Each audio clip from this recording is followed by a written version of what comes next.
En este video vamos a estudiar un poco los conceptos básicos del campo eléctrico.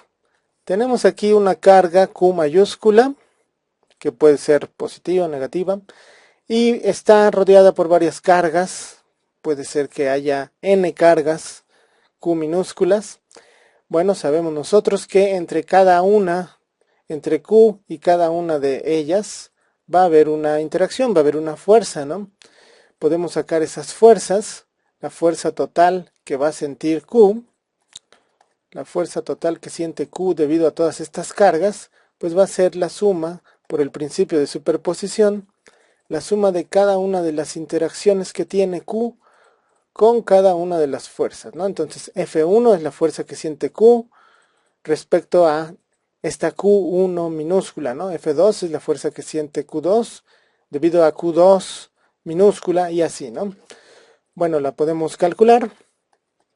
Si lo escribimos explícitamente, pues siguiendo la ley de Coulomb, F1, esta fuerza que hay entre Q1 y Q2, va a ir como la constante de Coulomb por la carga Q1 por la carga Q entre la distancia que hay entre los dos, vamos a llamarla R1, ¿no?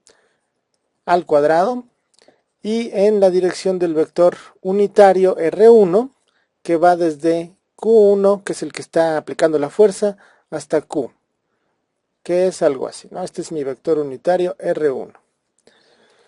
Para la fuerza F2 entre Q y Q2, que es una interacción que hay entre estos dos, bueno, es la constante de Coulomb por Q2 por Q, entre la separación que hay entre ellos al cuadrado, vamos a llamarla R2, por el vector unitario R2, que va desde Q2, que es el que está aplicando la fuerza, hasta Q, que es el que estoy estudiando, ¿no? Entonces va así. Este es R2 unitario. Y así me puedo seguir, ¿no?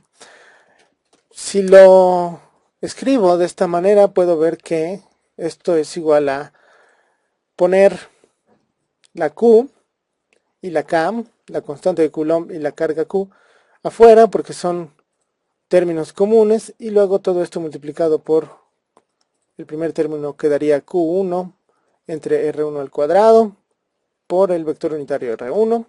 El segundo término quedaría Q2 entre R2 al cuadrado por el vector unitario R2.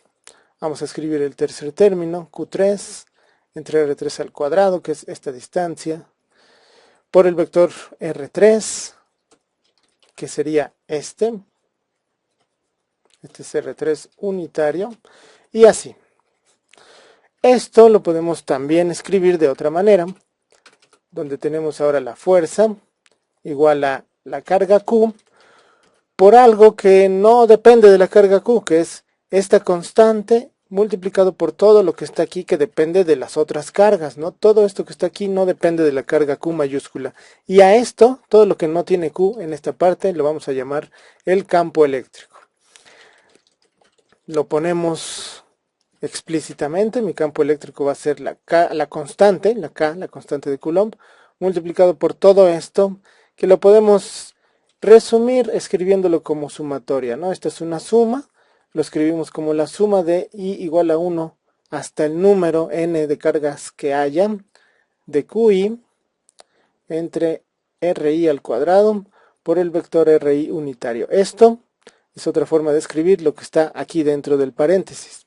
Este es mi campo eléctrico, mi definición de campo eléctrico, y bueno, recordando que la constante de Coulomb es 1 entre 4pi epsilon 0, esa es su definición, que también es numéricamente 9 por 10 a la 9 Newton metro cuadrado sobre Coulomb cuadrado. En términos de esta definición de la constante de Coulomb, tenemos que el campo es 1 entre 4pi epsilon 0 por la misma suma, ¿no? De I igual a 1 hasta n, de QI entre RI al cuadrado por el vector RI unitario. Esto es solamente en el Sistema Internacional de Unidades.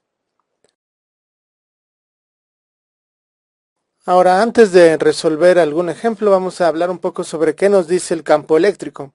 Para empezar, es un vector, porque está definido como, en términos de la fuerza de Coulomb, es la fuerza por unidad de carga, así que la fuerza es un vector y el campo eléctrico también es un vector.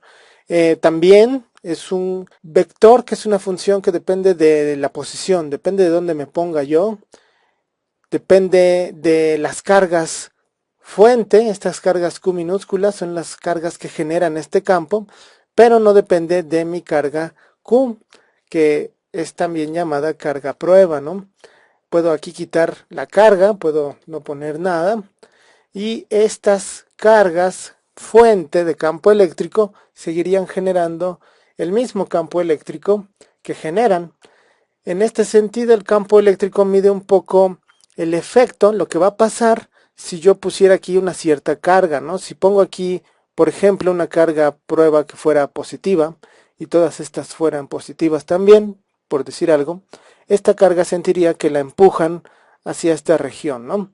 Si esta carga fuera, en otro caso, negativa y estas fueran positivas, el efecto del campo eléctrico de estas cargas es que jalarían a esta carga negativa hacia ellas, ¿no? Por convención, vamos a utilizar usualmente cargas prueba positivas. Entonces, cuando yo diga cuál es el efecto de estas cargas, cuál es el campo eléctrico que generan estas cargas en este punto, estoy asumiendo qué pasaría si pongo aquí una carga prueba positiva, ¿no? Entonces, lo que voy a obtener aquí va a ser el efecto de estas cargas sobre una carga prueba positiva.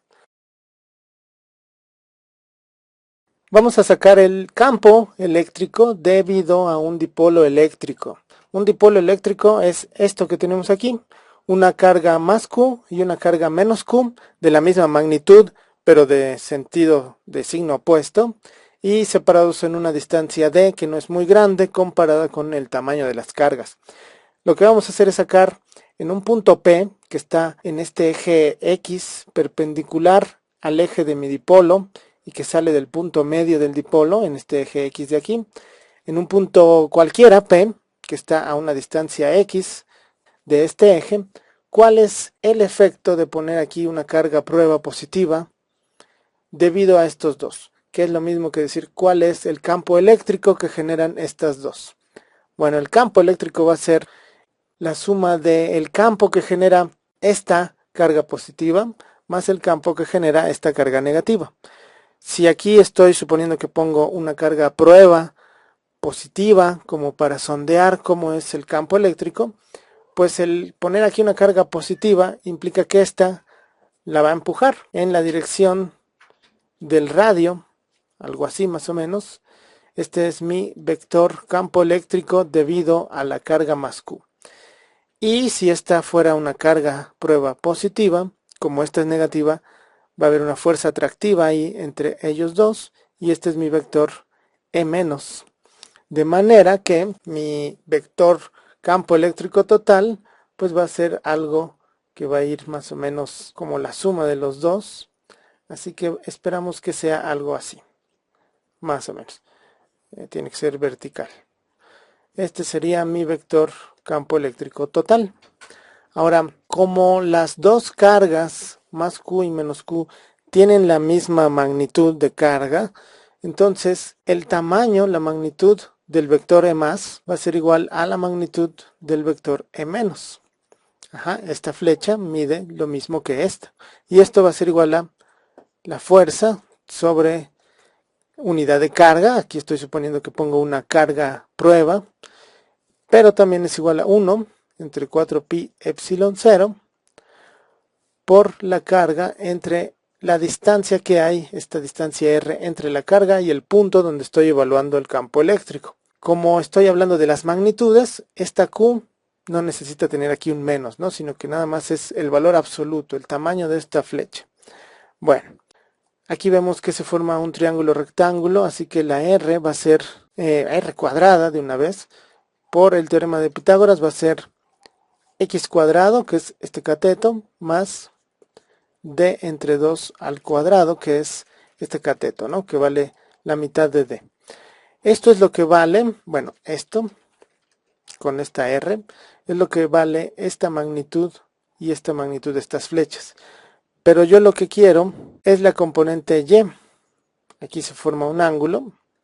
La componente X de esta flecha, que va así, se va a anular con la componente X de esta otra, y solamente vamos a tener las componentes Y, que van así más o menos. Entonces, mi campo total en realidad, ya en cuanto a magnitud, va a ser igual a la componente Y de E más, que va a ser E más, y aquí se forma un triángulo, rectángulo chiquito. Esta componente Y respecto a este ángulo es E más coseno del ángulo, más, para este otro tenemos lo mismo, esta componente Y de mi vector E menos es E menos coseno del ángulo, y bueno, esto como E más, esta magnitud es igual a E menos, pues lo puedo poner simplemente como 2 veces cualquiera de los dos, por ejemplo 2 veces E más, por el coseno del ángulo.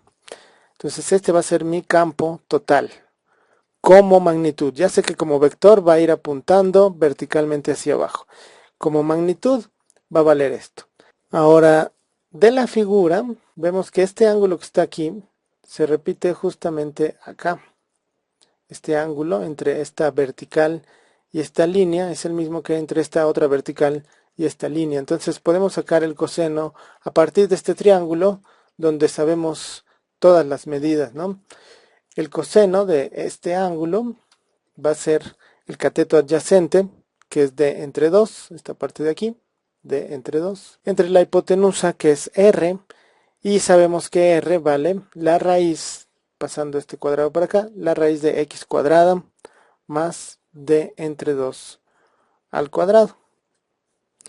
Y por último, sabemos ahora que el campo total va a ser 2 veces E más.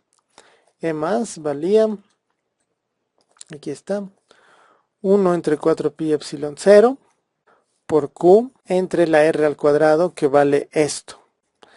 Esto es la E más, esto de aquí, por el coseno de teta.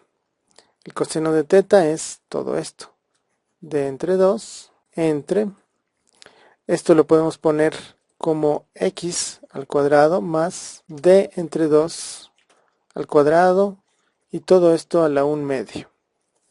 Entonces, si lo simplifico un poco, el campo generado por el dipolo me va a quedar, este 2 se va con este 2, y me queda 1 entre 4 pi epsilon 0, 1 entre 4 pi epsilon 0, por Q, por D, y luego abajo esto, por lo mismo a la 1 medio, es x al cuadrado más d entre 2 al cuadrado, y todo a la 3 medios. Así que este es mi resultado final. El campo eléctrico generado por un dipolo eléctrico. Esta es la magnitud de este vector que está aquí dibujado, que supimos su dirección al hacer el diagrama. Y bueno, nada más por último, a esta parte que está aquí, este Q por D, se le llama momento dipolar eléctrico. Q por la distancia D es el momento dipolar eléctrico, y bueno, nos da también información sobre el dipolo.